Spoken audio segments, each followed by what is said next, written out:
তোরে আমি বিয়া শাদী করাইতে পারতাম না, কিন্তু আমার ফুরির জামাই আমি ঠিক করে রাখছি। দেখতে নি তুই আমার ফুরির জামাই রে? দেখি কি জামাই করে জামাই আনো দেখি। দেখতে তুই আমার ফুরির জামাই? দেখতাম আনো দেখি কি জামাই আনো। জামাই আনছাইন? আসসালামু আলাইকুম আব্বা। ওয়ালাইকুম আসসালাম। ওই দেখ তোর মতো জামাই আমি ফেকদা বানাই লিছি। ফেকা মানে যদি কই জামাই তো হালা। ওই ব্যাপারটার করে ব্যাপার আমার সাথে আয় কেতুরা যাইতিনি, আজ যাইতিনি কেতুরা, তোরলে কেতুরা আইতাম। দেখছো তুই কি কর্মিক জামাই? সকালে কেত্রুয়া যা বিকালে ইজাত কর্মিক জামাই তোর মনে করে বিয়া দিতলাম। কই পুরাটা সরল সুজা হইলো, পুরাটা কর্মিক আছে। কোন দেখি না সরল সুজা, তুই যা সরল সুজা না, আমার ফুরিরে 3 বেলা রুজ কইরা মারে। না সারাদিন বাড়ি বয়া বসে খালি আমার পিটাই তো হাস কাম কুছা নাই। ও আসলে তোর আর জীবন মারতাম না, তোর আর জীবন মারতাম না। এই মৌসর তোর কুছিনে সংসার করাইতাম না, তাও দলে লাভ হইতো না।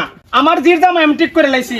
তুই ওরা যাতে আমার চোখের সামনে না দেখি, আর কোনোদিন যদি তুই আমার আমি আর জীবন মারতাম না ইলা রে। আব্বা এলাই তখন আমার জামাই লাগে। আচ্ছা উঠো উঠো। তাইলে উনো কোন জির জামাই রে কোনো সহজে একটা বহ দে না, কুদন্ত ফরের বিষয়। আর তোমার আমি কুচ্ছি বকছি কেড়ে জানো নি, আমিও তো চাই তুমি সুন্দরভাবে আমার পুরীটা লইয়া সংসার করো। আমার পুরী সুখে থাকলে আমি সুখী। আর সুমন উনো